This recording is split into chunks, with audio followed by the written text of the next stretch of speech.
My name is Izzy. I'm Nick. My name is Jovan Davis. I'm Jake. And this is our podcast. We're doing this over the article, What Suffering Does by David Brooks. All right, so just a little bit about the author. He was born in Toronto, Canada in 1961. However, he grew up in New York City. Looking at his education and career, he earned his bachelor's in history from the University of Chicago in 1983. From there, he became a journalist where he ended up writing for the National Review, the Washington Times, the Wall Street Journal, and the Weekly Standard. And then starting in 2003, he has been a regular op-ed columnist for the New York Times. In addition to being an op-ed for the New York Times, Brooks is a commentator on National Public Radio's All Things Considered, NBC's Meet the Press, as well as PBS NewsHour. In addition to his career, Brooks has taught at Duke and Yale University. And lastly, Brooks has written 5 books during his life, and a few include Bobos in Paradise, The New Upper Class and How They Got There, written and published in 2000, and The Social Animal, The Hidden Sources of Love, Character and Achievement, published in 2011. When I read the article, What Suffering Does by David Brooks, I began to see another side to what suffering is seen as. We view suffering as something that is bad, terrible, and even depressing. When David Brooks dives into his vision of what suffering is, he shows us something different. He talks about how suffering can help a person. It can help by showing what a person is lacking, what they can do and what they cannot do, what they shouldn't do. Suffering brings a person to reality and shows what their limitations are. That limitation of your own limitations causes you to see the world in a different light. This different light causes you to change as a person. The change that you experience, if you make it out, can either be for the better or for the worse. This is shown, and when he says recovering from suffering, it's not like recovering from a disease. Many people don't come out healed. They come out different. And this difference you can be faced with many similar situations, but you would know how to go about it since you got out of it.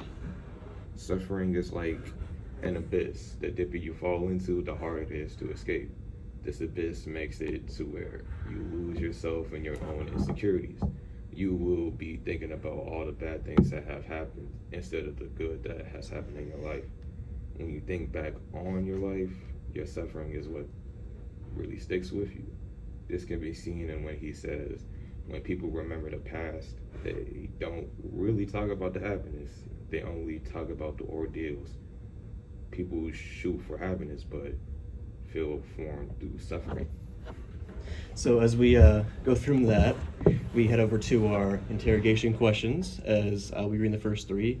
So we start off with who wrote the source, as has been mentioned before, our author, David Brooks. He was born in Toronto, obviously, and he was a Jewish man. He didn't have many biases when it came to this article, obviously, because he kind of made it to the greater populace. No matter who you were, you learned something from this. And he was also a commentator and an author. So we go into the voices that were used to make this article. There were people that were going through these suffering, kind of like me. I had problems with this in my past, so I went really deep path back then in high school. I had a really hard time back then, but as of now, like it was pretty nice to hear that people that had this problem had recognition, so their voice was heard, so that people that didn't know that people were going through this learned from it, that they're not the only ones, so they can feel better that they are alone. Mm-hmm. And from the voices that were excluded, I mean, technically the people that haven't gone through this weren't really mentioned very much because, well, this is supposed to be about suffering and what happens to people on it. But either way, they're benefiting from this no matter what, as they learn that other people have went through this, and if they go through this themselves, they know that they're not alone. So writing off who would benefit from this article, I would also say that someone that is currently suffering, this can help them just by, trying to lead them back onto the right path and, I don't know, it's kind of that. One thing I didn't really like about this article was because very people like most people react very differently to this type of subject. So a lot of the things he said could, I don't know, can be thrown out the window for most people just because it depends on kind of who reacts to whatever is going on in their life that's leading them to suffer right now. Some credibility I saw in this article that I liked was that the author several times used historical figures to help get his meaning across that have also suffered. Like he talked about Abraham Lincoln, about the Civil War. Many things that the author said in this article are like pretty basic, like almost like something that is very what's the word? Like generic. Yeah, very generic, like stuff on how to recover from suffering. Like it takes time to heal and stuff like that. Time is like the best medicine. And some emotions that came from this article. Like I said before, it kind of depends on who is reading this article because many people just have very different perspectives on their situation. And it can be very different for everyone.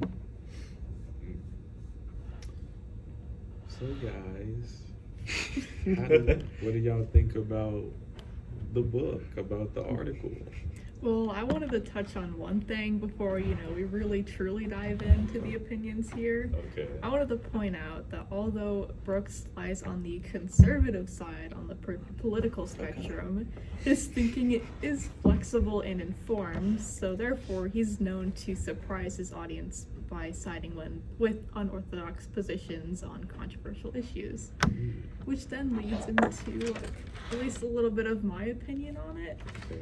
Like, what I think is, like, I don't feel like there's a specific audience or demographic targeted here. Like, I think Brooks appears to appeal to everybody in the article, and, like, the points that he makes, I pretty much agree with right off the bat.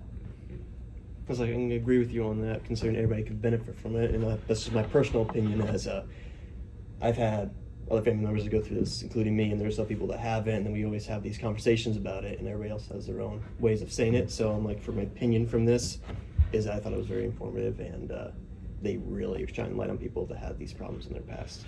Didn't you say when you said who was like what voices are included, you talked about just people that are suffering right now? Yes, I said like anybody that in the past or now, like anybody that's gone through this, they can learn or benefit from it, knowing that they're not the only people there that are going through it. Yeah, I just wanted to. Yeah. I was thinking of something similar. I was just like, yeah, it could really just happen to anyone. So that's what I liked about this article is just how it doesn't really exclude anyone really, because anyone is really included on this because everyone can suffer. And I really like the way how the author actually talked about suffering and kind of put like a visual aspect by talking about how someone thinks that they're on the bottom floor and then they actually smash through it, revealing, a deeper place. I liked it. I liked it too because it just gives like it talks about it like in like a general way, but the way he explains it is like it's like in a different way to where you can see another part of it. Like when he's talked about how when you think about stuff, when you think about your past and how you usually come to like the conclusion of like something that happened like bad in your life more so than something that was good. Like if you had like a teacher, you most likely gonna think of something bad with that teacher instead of something good. Yeah. One final thing I enjoyed about this article was how the author tried to talk about how to like recover from suffering and not try to fill your life with pleasure at that time, but talk about like holiness and stuff. Yeah. Any final thoughts? Jesus Christ! Wow, you're all looking at me. I'm just like, I'm like, I can go off what you just said there.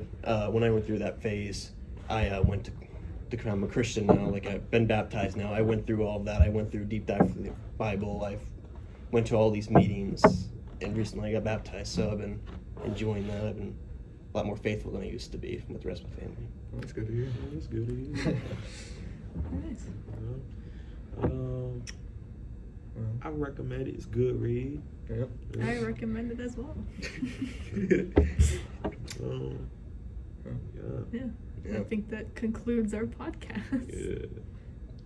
Unless we have any other words to say. I don't think I got anything else. No, I think I'm good. All right. All right.